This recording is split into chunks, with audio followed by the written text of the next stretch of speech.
Indigenous Earth Community Podcast, where we celebrate Indigenous heroes from around the world and learn from them on how to honor the traditions of protecting the planet. We discuss actionable tips on how to connect to our beautiful planet while lessening our daily impact. I'm your host, Frank Oscar Weaver. How do we honor the generations that came before us and who got us to where we are at the moment? That is a conversation I have with Angela Noah, who is one of the most amazing human beings that I know. She is also a native Indian tribal youth peer guide, the current Miss Indian University of Oregon, an Earth ambassador, and a very community-driven individual.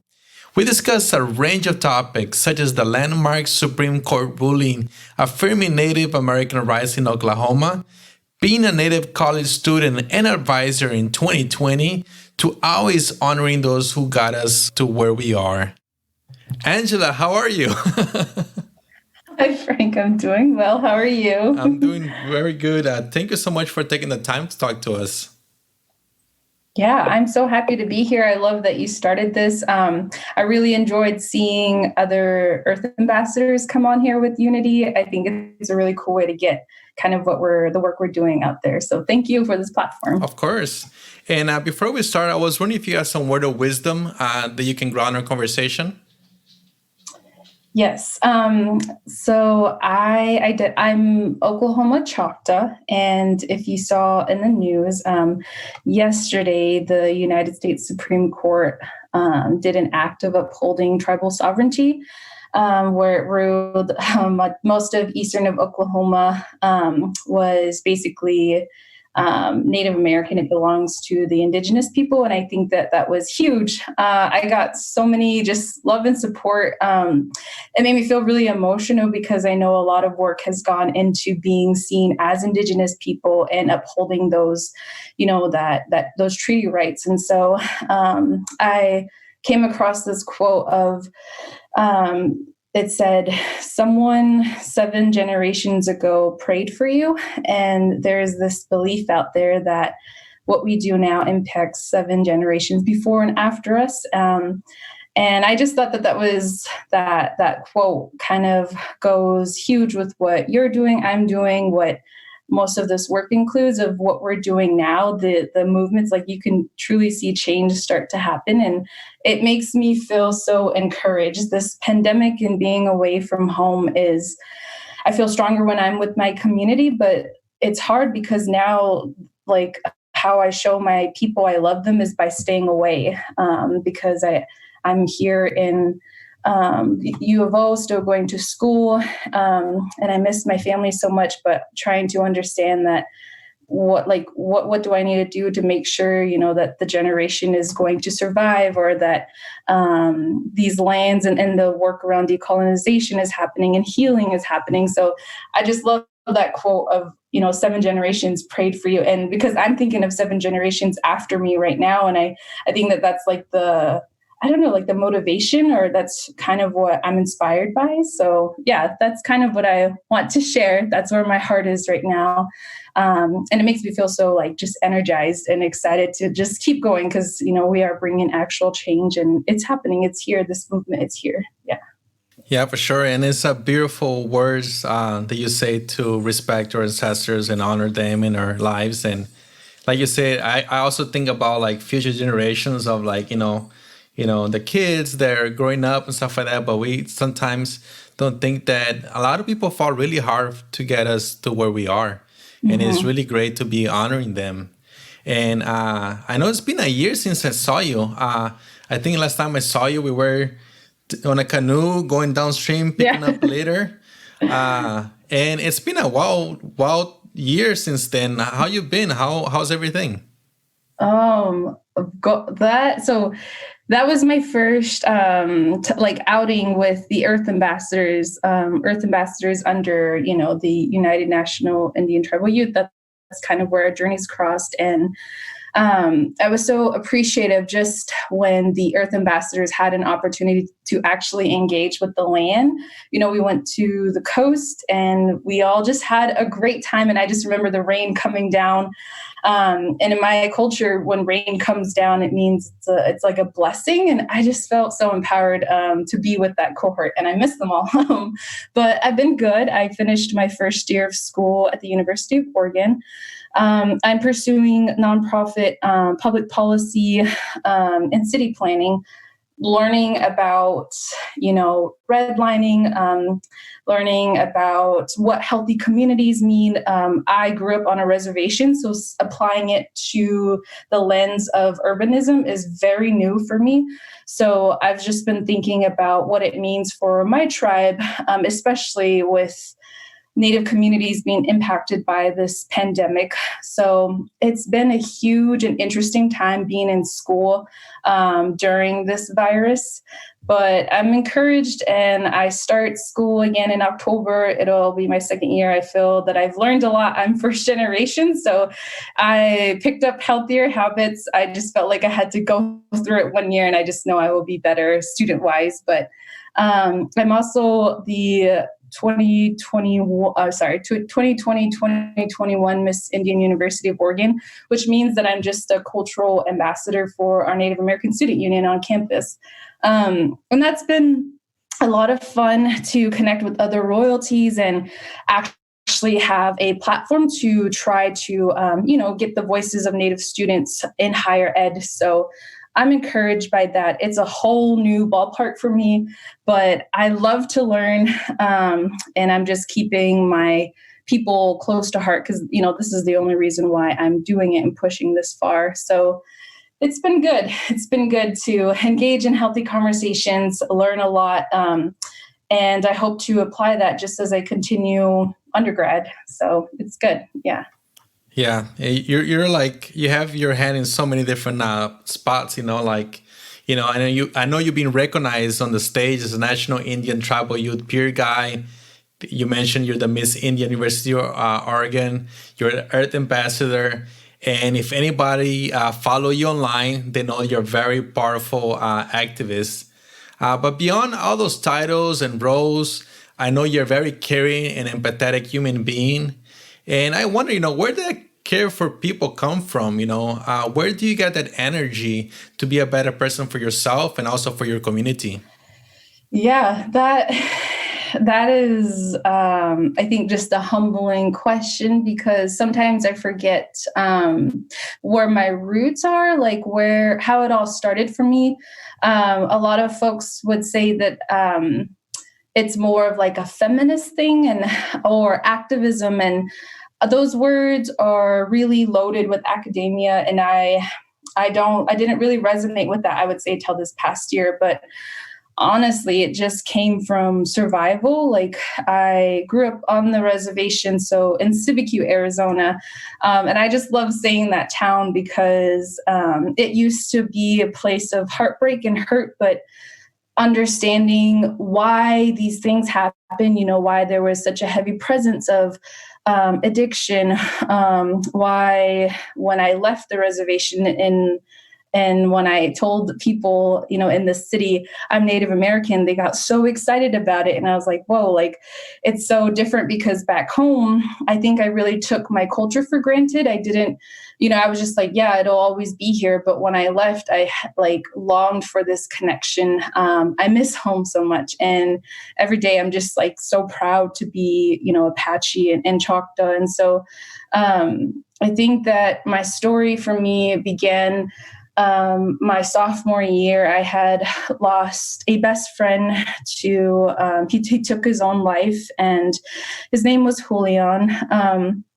And that tore me because I didn't really know how to cope. I was very, had low self-esteem and very insecure. Didn't really have a lot of good role models in my life, but I got diagnosed with depression, and I was only, I think, 15 at the time. But then, my mom and my dad, we had a conversation, and they talked about boarding school with me, and that I had saw some of my cousins go. So it was like, maybe it's a good idea to see what it's like, off the reservation. But the boarding school, it was an all-native school. It's Chemawa Indian School. It was located in Salem, Oregon. I'd never been to Oregon. So in 2014, I boarded the plane. We got dropped off at a Burger King, our only Burger King on the reservation in the parking lot. And there are all these other students, all these other kids I had grown up with. We went to Phoenix, Arizona, boarded the flight, and then I landed in Portland, Oregon. And since then, I, tried to obtain the high school diploma. I was doing really well, but come my senior year, I was told that I didn't have enough credits to graduate because my sophomore year, after Julian had passed away, I just dropped out of school. I couldn't do it anymore. It was very hard. And then come my senior year, I was credit short. So that took a lot for me to try to be the first in my family to graduate high school. I knew it was important, So after graduation, there was this nonprofit that sent all these kids outdoors and taught them trail work. And when you completed a certain number of hours, you got what's called an AmeriCorps Education Award. And AmeriCorps is affiliated with a lot of other organizations within the U.S. It's an easy way, I would say, for high school students to get experience and travel and save up some money.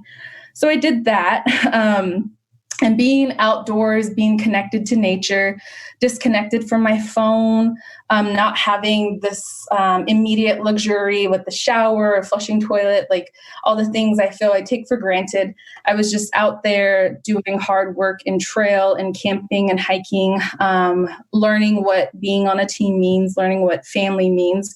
And I would say that the summers I spent building trail throughout like Oregon, Washington, and Idaho helped me, just gave me this sense of clarity. And it made me remember the time that I connected with my grandma outdoors, where we went acorn picking, or we went down to the river to cut down trees to build like sweat lodges for the men, or ceremony time. So my connections with the outdoors, she would always say, like, Angela, this is your backyard. This is like where you swim. You have to make sure that the rivers are still going to be here so your children can enjoy them. And it didn't really hit me. Her words didn't hit me until I got into restoration projects, into conservation work. And so I felt my grandma's words out there when I was in the woods. And I worked and stayed with that nonprofit, where then I became a program coordinator and developed this partnership with Chemawa Indian School. Being an alumni, it was easy for me to engage within that community. They trusted me, and I loved Chemawa, and I just loved the outdoors. So I did that for a while, and then I met some amazing coworkers who were like, Angela, what's next? Have you thought about school?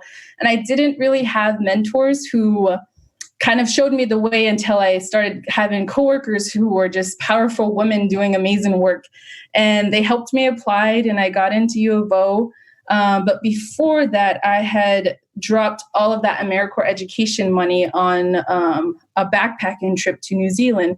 And so being able to travel internationally, save up money for school.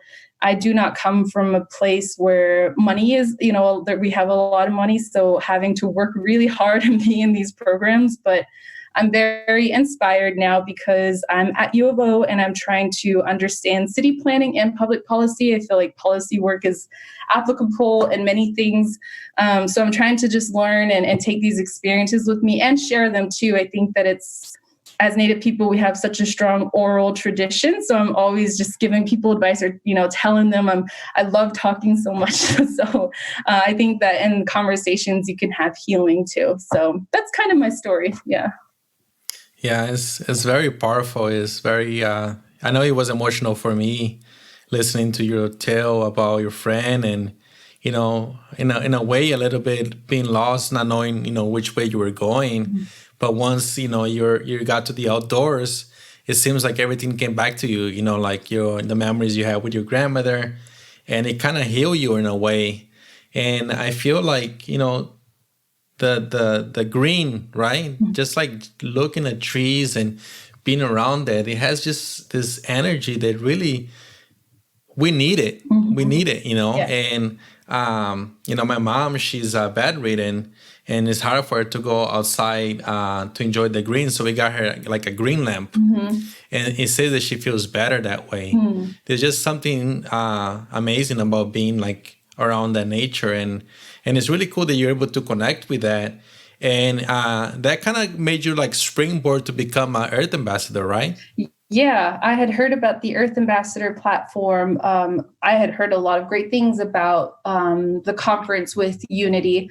It's the oldest Native youth organization in the country, and a lot of folks from my community that I was looking up to or that served on our tribal youth council would go attend these conferences. And I had heard of the Earth Ambassador, and I was like, this is everything that I'm doing. Like, I would love to be a part of this cohort. So right when I got out of the woods on my backpacking trip from New Zealand, the application was due in like 4 hours. So I just committed the next 4 hours to just pour my heart into this application. And then Mary Kim, the executive director, called me before the summer and had told me I was flying out there. And it just took off after that, like being a part of this cohort. And I feel like if you really want to be in that room at the table of folks who are having those conversations, that's powerful, working really hard and just putting yourself out there. That's an advice I would give to someone who's interested in, getting involved. But it has been a lot of tools and resources at my hand to engage in this work. And I'm really honored by that. Yeah. Yeah, for sure. And not only you were able to get those resources, now you're becoming a resource for your community. I know that you've been Unity peer guide now too. Yeah. So it's kind of cool how, you're able to kind of always enter something, but I'll take a leadership role afterwards, right? Yeah, I feel that once you get involved, there's this joke that we say within Unity because you meet so many people and then you have a Unity family. And so they always say like, oh yeah, that was the day when I got the call, or I got the call. We always talk about this phone call to where someone calls on you to say, we've noticed your work and you have a voice, you have a message, and we want to get it out there. So I think that's how it started for me. And I'm just so inspired by all the other Earth Ambassadors. The Earth Ambassador rotates. So this year is the 25 under 25 Native youth who are working in Indian country doing some sort of leadership initiative. And that's another cohort that I'm super humbled and honored to be a part of. So we're working to launch some things. There's just so many things to just get excited about, to advocate and push for, and we need all the help and the fight that we can get to, because everyone out there has something to say. And I just hope that my goal is to just inspire Native youth and encourage them, because I feel like the image or the message I got growing up was something was wrong with me, or that I always had this poor narrative on my story. And so trying to, love myself and know that I come from a strong lineage of resilience, that there were women behind me. And I look up to those women. I look up to those Native women, and they are ancestors to me, and understanding one day I will be an ancestor, and I want someone to know that I fought for them, so that is my drive. No, I totally agree with you. And, as someone that was also bullied when I was a kid, I remember, all these people saying things about me. And then you start thinking like, this person say this person say this. And then you start questioning yourself, and you're like, maybe I am the way that they are telling me, because, because it's like everybody is saying that, but then you on your heart, that is not true. And it kind of creates a little bit of conflict, and you're like doubting yourself. So it takes a lot of power to be able to be like, no, this is who I am, and I'm not going to accept the story that is being told, the narrative that is being told. And I agree with you with that. Yeah. And recently, I saw a picture that you posted on Instagram that it just blew my mind away. And the reason that picture blew my mind away was because I noticed the picture you had posted previously. And I don't want to give it away too much details, because I think this is a wonderful story. But Can you walk us a little bit back when you took the first picture and kind of share and let people know what it's all about? Yeah, so the picture that I had posted, there were two of them. The first one is me standing in front of a statue on my campus. The statue is of a man. He's holding a whip over his shoulder. And it's a statue that I saw passing on campus just every day this was my first day of school.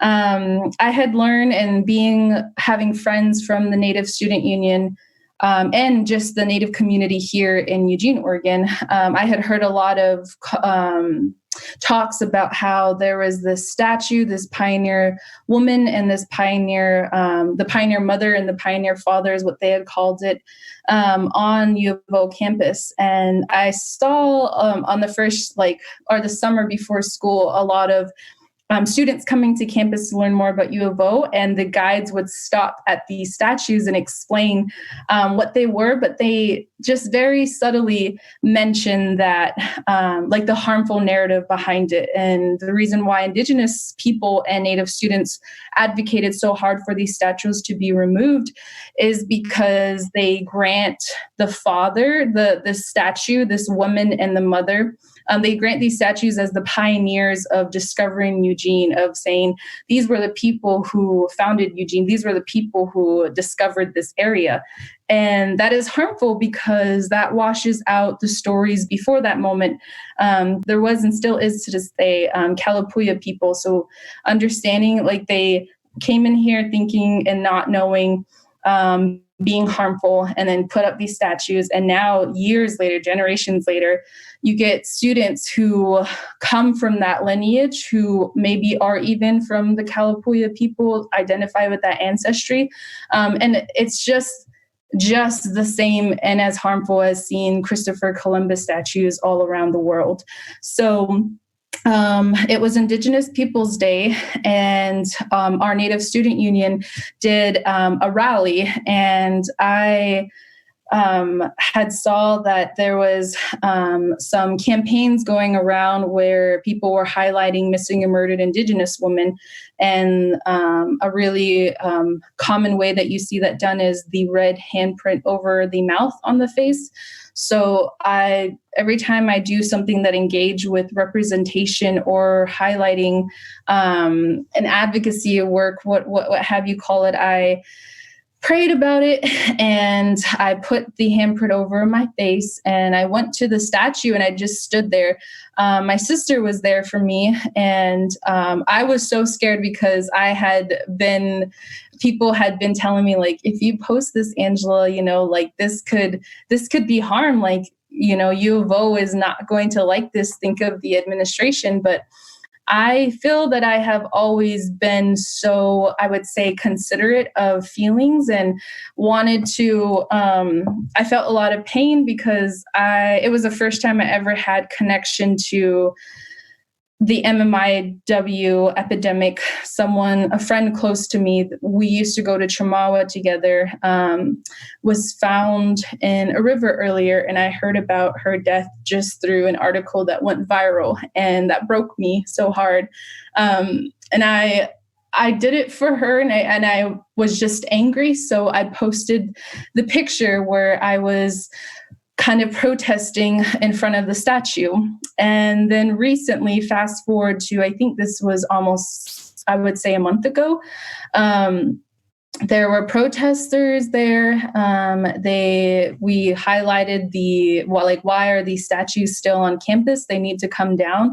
If we truly are about bringing in a healthier image and bringing those stories back to Indigenous people, we are going to have to address the city and even institutions like universities and question and ask, what history are you given? How is this harmful to the people who were originally here? What about their stories?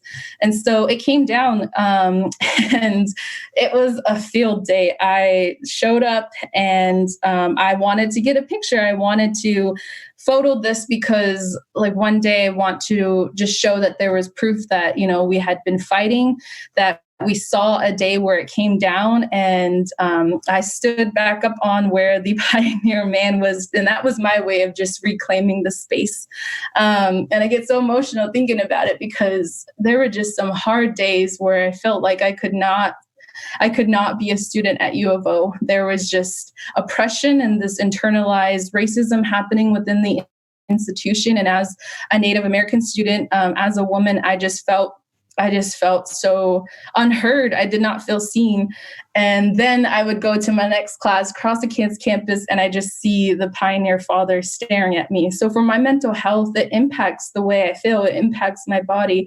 And I can only imagine how my friends who are also Native, for the community, how that feels. And so for it to be gone, for space to be reclaimed, for stories to be heard, I think that's healing. And that's the work that is true, like decolonization.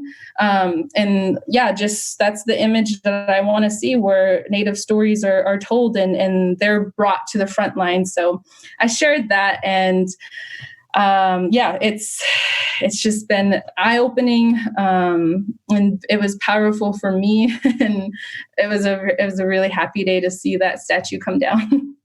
Yeah, for sure. I remember seeing your first picture you posted, and it kind of saddens me to see those representations of a story that is being told, that is being forced down.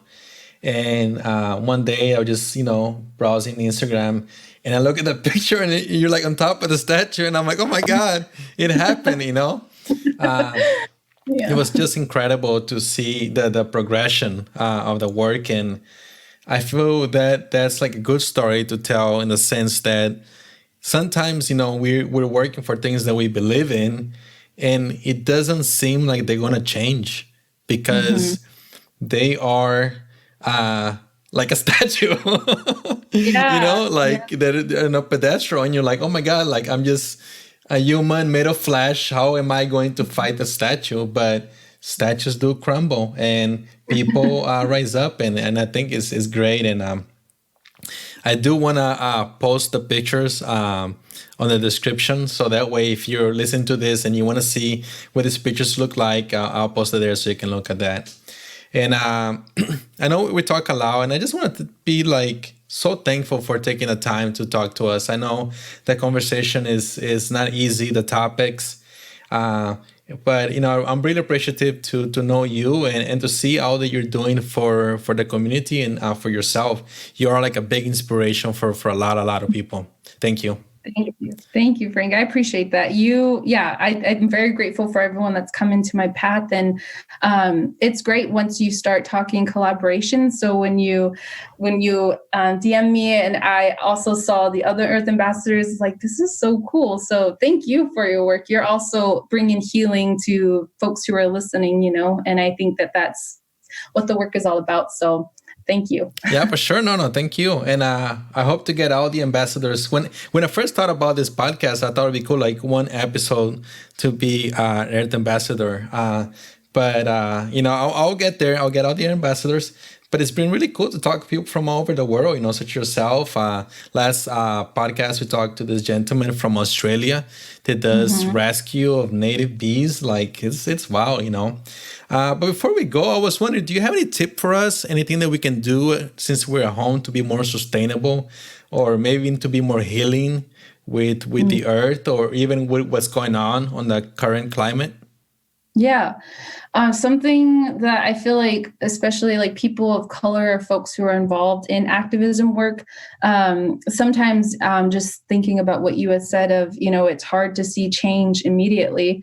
And I've always felt just this like huge call of, I need to be doing this stuff like every day. I need to be doing something. I'm signing a petition, so like I just rack myself. And when I am tired, or I feel my spirit is not well, because I have not taken care of myself, because I haven't been good to my mind. I've just been like strict schedule, let's change the world by tomorrow, so I just feel like, as folks who are involved in this work, remember to just take some time for yourself.